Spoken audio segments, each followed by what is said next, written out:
하나님께서 우리에게 허락하신 말씀은 여호수아 20장의 말씀입니다. 여호수아 20장 제가 세 번역으로 읽어드릴 텐데요. 가능하신 분들 함께 읽으시면 좋겠습니다. 주님께서 여호수아에게 말씀하셨다. 너는 이스라엘 자손에게 이렇게 일러라. 내가 모세를 시켜 너희에게 말한 도피성을 지정하여 고의가 아니라 실수로 사람을 죽인 사람을 그곳으로 피하게 하여라. 그곳은 죽은 사람에 대한 복수를 하려는 사람을 피하는 곳이 될 것이다. 살인자는 이 성읍들 가운데 한 곳으로 가서 그 성문 어귀에 서서 그 성의 장로들에게 자신이 저지른 사고를 설명하여야 한다. 그러면 그들은 그를 성 안으로 받아들이고 그가 있을 곳을 마련해 주어 함께 살도록 해야 한다. 죽은 사람에 대한 복수를 하려는 사람이 뒤쫓아 온다 할지라도 그 사람의 손에 살인자를 넘겨주어서는 안 된다. 그가 전부터 그의 이웃을 미워한 것이 아니고 실수로 그를 죽였기 때문이다. 그 살인자는 그 성읍에 머물러 살다가 회중 앞에 서서 재판을 받은 다음 그 당시에 대제사장이 죽은 뒤에야 자기의 성읍 곧 자기가 도망 나왔던 성읍에 있는 자기의 집으로 돌아갈 수 있다. 그래서 그들은 요단강 서쪽 지역에서는 납달리 산간지방에 있는 갈릴리 게데스와 에브라임 산간지방의 세겜과 유다 산간지방의 기럇 아르바 곧 헤브론을 도피성으로 구별하여 지정하였다. 또 여리고 동쪽 요단강 동쪽 지역에서는 르우벤 지파의 평지 광야에 있는 베셀과 갓 지파의 길르한 라못과 므낫세 지파의 바산 골란을 도피성으로 구별하여 지정하였다. 이 성읍들이 이스라엘의 모든 자손이나 그들 가운데 살고 있는 내국인 가운데서 누구든지 실수로 사람을 죽였을 때에 그곳으로 피하여 회중 앞에 설 때까지 죽은 사람에 대한 복수를 하려는 사람의 손이 죽지 않도록 하려고 구별하여 지정한 도피성이다. 아멘. 하나님의 말씀입니다. 주님 안에 참 행복한 목요일입니다. 우리가 매일마다 새벽 말씀 기도를 하고 있거니와 성경 333 프로젝트를 함께 하고 있습니다. 오늘 함께 한 장의 성경을 읽었는데 같은 본문을 한번 일상 중에 두 번 더 읽어보시는 겁니다. 그리하여 세 장이 완성되어지는 건데 중요한 건 묵상하고 살아내는 일입니다. 이렇게 세 번씩 읽고 계속해서 말씀을 기억하고 주님과 동행하기를 의식할 때 주님과 함께 동행하며 이끌림 받는 삶이 저와 여러분들에게 이루어지리라 믿어집니다. 자, 오늘은 도피성에 관한 말씀입니다. 지난 여호수아 13장에 이후에 하나님께서 주어가 되셔서 직접 말씀하신 일은 이제 이번 장이 처음이 되는 거죠. 그만큼 도피성에 관하여서 하나님께서 중요하게 다뤄주고 계신 겁니다. 또한 이미 하나님께서는 이스라엘 민족이 가나안에 들어서기 전에 민수기 35장과 신명기 39장을 통하여 도피성 제도에 대해 자세하게 말씀하여 주신 일이 있습니다. 민수기 35장에서는 도피성에 대한 매뉴얼을 세밀하게 말씀하여 주셨고요. 신명기 19장에서는 가나안을 앞두고 있는 이스라엘 백성들에게 틀림없이 요단 동편의 세 곳, 요단 서편의 세 곳 도피성을 세워야 한다 신신당부하게 하셨어요. 그리고 오늘 말씀에 이제 세 번째로 도피성에 관한 말씀을 통하여 이제는 가나안 땅 정복과 분배가 맞춰진 이스라엘 백성들에게 도피성이 실질적으로 세워질 수 있도록 말씀하고 계신 겁니다. 도피성은 하나님이 직접 지시하시고 확인하시며 실시하시는 하나님이 주권적으로 계속해서 세우게 하시는 성이었어요. 도피성에는요, 하나님께서 가장 중요하게 생각하시는 구원의 메시지가 들어있기 때문에 이토록 중요하게 다루고 계신 겁니다. 도피성은요, 실수로 사람을 죽인 살인자들을 보호해주는 그들의 구원의 길을 내어주는 역할을 하는 곳이었습니다. 동시에 도피성은 고의가 실수가 아니라 고의로 죽인 자들은 내어 쫓는 공의도 행하는 성읍이었어요. 그 은혜와 공의의 도피성은 우리 예수님의 십자가를 예표하는 것입니다. 예수님께서 죽을 수밖에 없는 죄인인 우리를 용서하시고 우리 죄를 대신 지시고 십자가에 달리셨어요. 완전한 은혜의 십자가인 거죠. 또한 벌 받을 수밖에 없는 우리, 죄로 인하여 죽을 수밖에 없는 우리의 죄를 대신 짊어지시고 모든 고난과 핍박을 당하셨습니다. 공의의 십자가를 예수님께서 이루어내신 거예요. 그 도피성의 은혜와 공의를 완전하게 이루신 예수님께서 지금도 우리 안에 살고 계세요. 그렇다면 이제는 우리 또한 누군가의 도피성으로 살게 되어지는 것입니다. 그렇게 살아야만 하는 거죠. 민수기 35장에 설교하면서 당신이 이 땅의 도피성입니다 라고 메시지를 전했습니다. 또한 신명기 19장을 설명하면서는 이제는 저도 누군가의 도피성이 되게 하소서 설교하고 기도했습니다.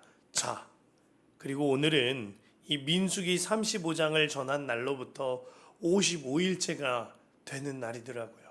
그리고 신명기 19장을 전한 날로부터 35일째가 되는 날이더라고요. 그렇다면 세 번째 도피성의 메시지를 마주하는 여러분들에게 질문합니다. 그동안 여러분들의 삶에 도피성이 세워지셨습니까? 누군가를 향하여 용서와 사랑의 은혜를 허락하는 그 도피성이 세워졌습니까? 하는 질문입니다. 그 달라스 윌라드의 하나님의 임재라는 책과 그의 제자인 존 오트버그의 내 영혼은 무엇을 갈망하는가라는 책에 동시에 실린 일화인데요. 존 오토버그가 하루는 교인들 안에 변화가 일어나지 않고 삶이 달라지지 않고 또 부흥의 분위기가 일어나지 아니하는 일에 관하여 심각한 고민을 하게 됩니다. 그리고 자신의 스승인 달라스 윌라드에게 찾아가서 물어보죠. 교인들의 변화되지 않는 삶이 제 마음을 실망스럽게 합니다. 우리 교회에 영적인 부흥이 일어나고 교인들의 삶이 달라지려면 어떻게 해야 할까요? 책을 읽혀야 할까요? 프로그램을 만들어야 할까요? 기도회를 해야 할까요? 어떻게 해야 합니까? 그때 달라스 윌라드가 오토버그에게 말합니다. 날마다 주님이 주시는 만족과 기쁨과 확신을 깊이 경험하시도록 목사님의 삶을 정돈해야만 합니다. 존 오토버그는 조금은 엉뚱한 대답에 답답한 심정으로 되물어봅니다. 아니요, 목사님, 저 말고요. 교인들이 무엇을 해야 하는지 여쭤본 겁니다. 물론 저도 제 나름대로 노력을 다하고 있습니다. 날마다 성경 읽고 묵상하고 큐티도 합니다. 하루를 열 때 큐티로 하루를 열고자 부단히 노력하고 있습니다. 그래서 달라드 윌라드 목사님이 아주 부드러운 어조로 이렇게 말했다고 합니다. 아니요, 존, 나는 큐티에 대하여 말하고 있는 게 아닙니다. 문제는 당신이 큐티하는 그 15분이 아니라 큐티를 마치고 살아가는 23시간 45분이 중요한 겁니다. 그 시간에 날마다 하나님을 경험하도록 목사님의 생활을 정돈하셔야 합니다. 하는 말씀을 했다고요. 그렇습니다. 말씀을 묵상하는 15분의 시간보다 그 묵상한 말씀을 살아내는 23시간 45분의 시간이 훨씬 더 중요한 거죠. 우리에게도 마찬가지입니다. 우리가 새벽 기도하고 말씀 기도하고 날마다 말씀 읽고 새벽 기도 100일 1000일 하는 것보다 훨씬 더 중요한 것이 있습니다. 새벽에 말씀 듣고 말씀 읽고 말씀 묵상하고 그 말씀대로 살아내었느냐 하는 문제인 거예요. 말씀을 많이 아는 것보다, 말씀을 무한하게 많이 읽는 것보다 무한하게 더 중요한 것, 한 말씀대로 살아내었느냐 하는 것이 더 중요한 것이죠.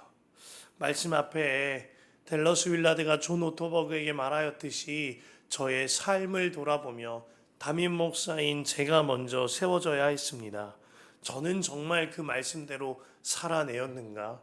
55일 전에 민수기 35장 말씀처럼, 35일 전에 신명기 19장 말씀처럼, 오늘 말씀처럼 정말 도피성된 삶을 살아내었는가 돌아보게 되었습니다. 지난 5월 31일 날 민수기 35장 말씀을 전했더라고요. 첫 번째, 우리 교회 첫 번째 도피성의 메시지였어요. 그날 당신이 이 땅의 도피성입니다 말씀 전하면서요, 저희 첫째 이야기를 했어요. 기억이 나실란가 모르겠습니다. 첫째 등굣길을 준비하고 있는데 먼저 이 아이가 내려가서 아빠 나 내려가 있을게 하고 내려가서 준비하고 있다는 거예요. 그런데 조금 있다가 아이가 사색이 돼서 올라왔습니다. 본인이 우리 집 차 문을 열다가 옆에 차에 문콕을 해서 아주 조금 기스가 났다고 너무너무 긴장하고 놀래서 말을 하는 거예요. 그렇게 저도 내려가 보니까 앞불사 옆에 있던 차가 외제차인 겁니다. 그때 잘 타이르고 용서했어야 되는데 이를 악물고 저의 얼굴이 울그락불그락 했어요. 그렇게 울그락불그락 하는데 하나님께서 저에게 이런 말씀 주시는 겁니다. 슬기야, 나는 네 모든 실수도 네 죄악도 너의 모든 것을 다 덮어주었단다. 너도 너의 아들에게 그렇게 해줄 수는 없겠느냐. 이게 깨달아지니까 엉엉 울고 있는 아이에게 너무 미안한 겁니다.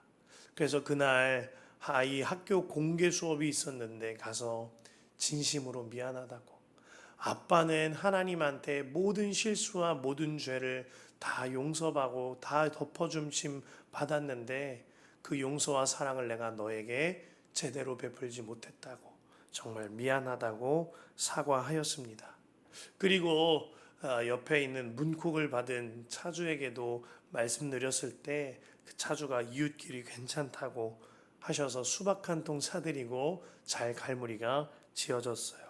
지금 돌아보니까 5월 31일 날 민수기 35장의 도피성 말씀이 제 삶을 통과시키신 도피성의 첫 단계의 말씀이었어요. 왜 우리 매운 거 먹을 때도 초급 맛, 중급 맛, 고급 맛이 있다고 그러죠. 그것처럼 이것은 조금 덜 매운 맛이었던 것 같습니다. 그 다음으로 주님께서 한 단계, 다른 단계로 이끌고 나가셨는데 6월 20일 날 신명기 19장 말씀으로 이제는 제가 누군가의 도피성이 되게 하소서라는 두 번째 도피성의 메시지를 전하던 날입니다. 그날 예수동행 일기예요. 제가 이렇게 썼습니다. 말씀 앞에서 이제는 제가 누군가의 도피성이 되게 하소서 함께 기도했습니다. 말씀 앞에 제게 도피성을 세워야 할 가나안이 어디인지, 그 가나안이 누구인지 여쭤보며 주님을 바라보았습니다. 그 대상도 제가 도피성을 세워야 할 대상과 곳도 있었습니다. 주님을 더욱더 바라보게 되어집니다. 누구라고 구체적으로 명시하지 않았지만 지금 고백할 수 있는 것은 저희 부친을 두고 쓴 글이었습니다.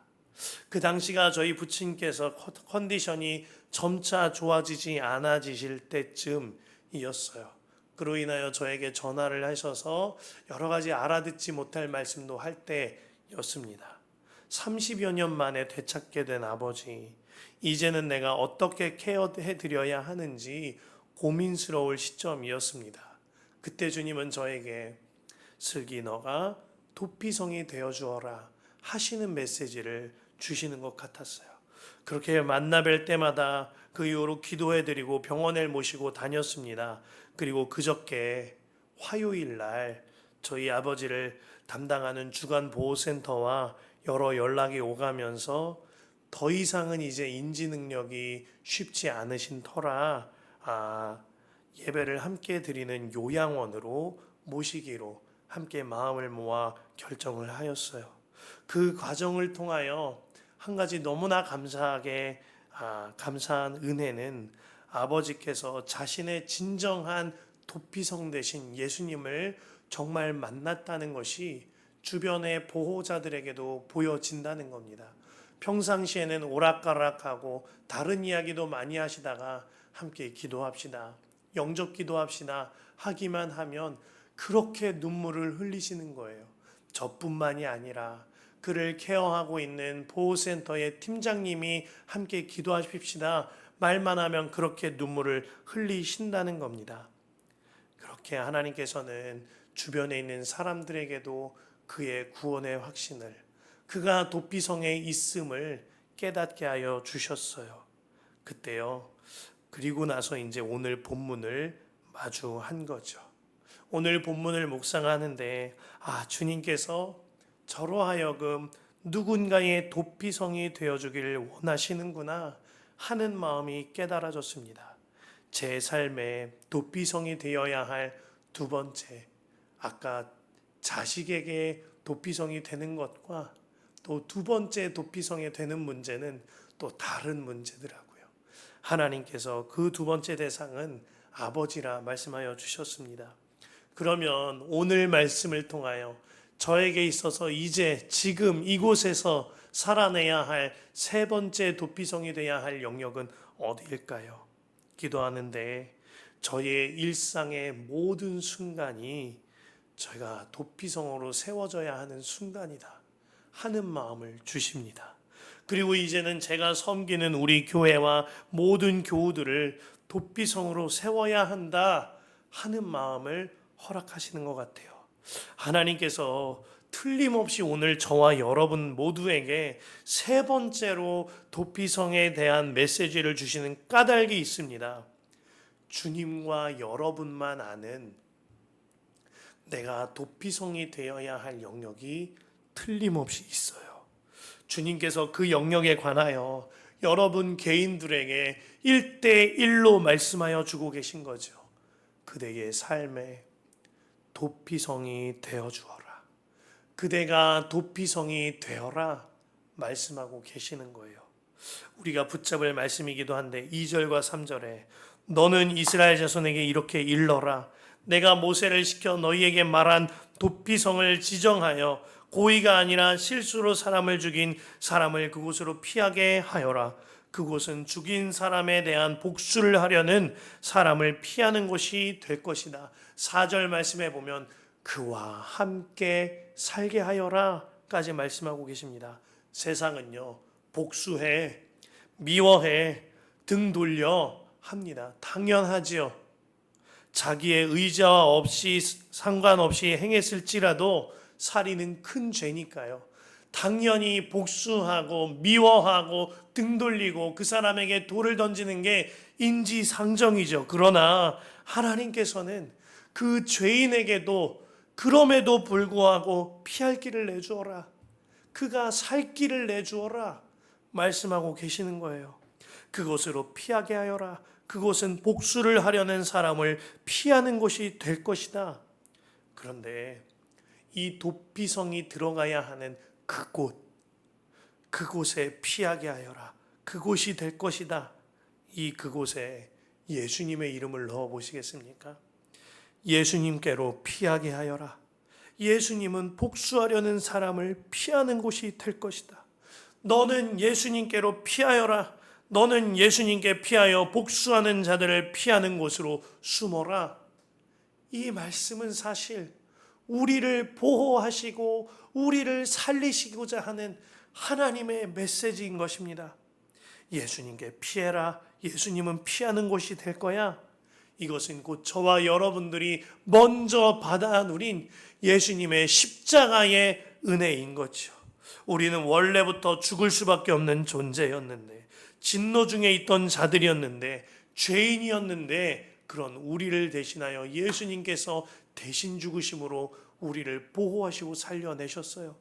로마서 5장 8절 9절과 우리가 아직 죄인 되었을 때에 그리스도께서 우리를 위하여 죽으심으로 하나님께서 우리에 대한 자기의 사랑을 확증하셨느니라. 그러면 이제 우리가 그의 피로 말미암아 의롭다 하심을 받았으니 더욱 그로 말미암아 진노하심에서 구원을 받은 것이니. 예수님께서 우리의 도피성이 되어 주셨어요. 죽을 수밖에 없는 죄인인 우리가 완전한 도피성이신 예수로 말미암아 구원받은 은혜를 입었답니다. 그 주님께서 오늘 4절 말씀처럼 지금도 내 안에 살고 계셔서 나 같은 죄인도 주님과 함께 살 수 있도록 하여 주셨습니다. 그렇다면 이제 나도 누군가의 도피성이 되어줄 수 있는 거죠. 예수님께서 나를 믿는 자는 자기 십자가를 지고 나를 따를 것이니라 하셨어요. 자기 십자가가 무엇이죠? 예수님께 있어서 십자가는 나였어요.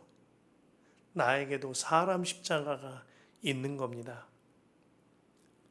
용서 못할 사람, 품지 못할 사람, 허용 못할 사람, 그 사람의 도피성이 되어주는 것이 주님의 십자가를 함께 지고 따라 사는 삶인 거죠. 1971년 뉴욕 포스트에 실린 피트 해밀턴의 칼럼 Going Home에 실린 실화인데요. 이제는 많이 알려진 이야기이죠. 빙고라는 한 남자가 있었는데 뉴욕에서 플로리다로 가는 버스를 타고 있는데 여러 시간 동안 아무 말이 없이 버스에서 있는 겁니다. 침울하고 근심에 쌓인 모습에 초조해 보이기도 하여서 곁에 있는 어떤 친절한 사람이 다가가서 어디로 가느냐, 왜 가는 것이냐 물어봅니다. 빙고라는 남자는 마침내 자기 이야기를 꺼내놓아요. 나는 죄를 짓고 4년 동안 뉴욕 형무소에서 감옥 생활을 했습니다. 지금 형량 만기로 석방이 돼서 집으로 가는 길입니다. 나는 너무나 부끄러운 일을 저질렀기 때문에 4년 전에 내 아내에게 나를 잊어버리고 다른 사람과 결혼하라고 권유했습니다. 그리고 지난 3년간 아내로부터 아무 소식도 없었습니다. 출가일이 가까워지고 딱히 갈 곳도 마땅치 않은 나는 일단 집으로 돌아가기로 작정했습니다. 내 집은 브로클린이라고 하는 마을에 있는데 그곳은 차가 다니는 길가에 위치해 있습니다. 그리고 마을 어귀에는 큰 참나무 하나가 있죠. 나는 아내에게 이렇게 편지했습니다. 내가 이 차를 타고 지나갈 때 만일 당신이 나를 받아준다면 참나무에 노란 손수건 하나 매달아 놓아달라고. 그것이 나를 받아들인다는 표시인 줄 알고 집에 들어갈 것이라고 했습니다. 그러나 만일 손수건이 없으면 이미 당신은 다른 사람과 결혼한 줄로 알고 나는 그냥 지나쳐서 내 갈 곳으로 가겠노라 하였습니다. 이제 내가 살던 집에 거의 다 왔습니다. 그런데 걱정이 됩니다. 이 이야기를 듣고 차 안에 있는 모든 사람들이 초조하게 창밖을 쳐다봅니다. 모두들 창밖을 바라보면서 이제나 어제나 저제나 참나무가 보이기만을 기다려요. 그런데 불현듯 차 안에서 함성이 터져 나옵니다. 큰 참나무가 온통 노랗게 꽃 피어 있는 거예요. 큰 나무, 그 참나무 가지마다 노란 손수건이 주렁주렁 매달려 있는 겁니다. 혹시라도 손수건 하나만 묶어 놓으면 남편이 혹시라도 못 보고 지나칠까봐 아내가 그 나무에 온통 노란 손수건을 다 수놓아 놓았던 거예요. 이 이야기는 십자가의 의미가 무엇인지 우리에게 깨닫게 하는 거죠. 그 노란 손수건이 우리의 도피성 되어 우리의 십자가 되어 우리가 모든 죄를 용서받고 뿐만 아니라 함께 살기까지 사랑받은 존재라 하는 것입니다. 이 이야기 속 주인공인 빙고에게 노란 손수건 달린 그 참나무가 도피성이었어요. 이 이야기 속 주인공인 빙고에게 그 아내와 그 가정이 곧 그의 도피성이 되어 주었습니다. 그러나 이 이야기가 빙고의 이야기만이 아님을 깨달아야 합니다. 바로 나의 이야기이죠.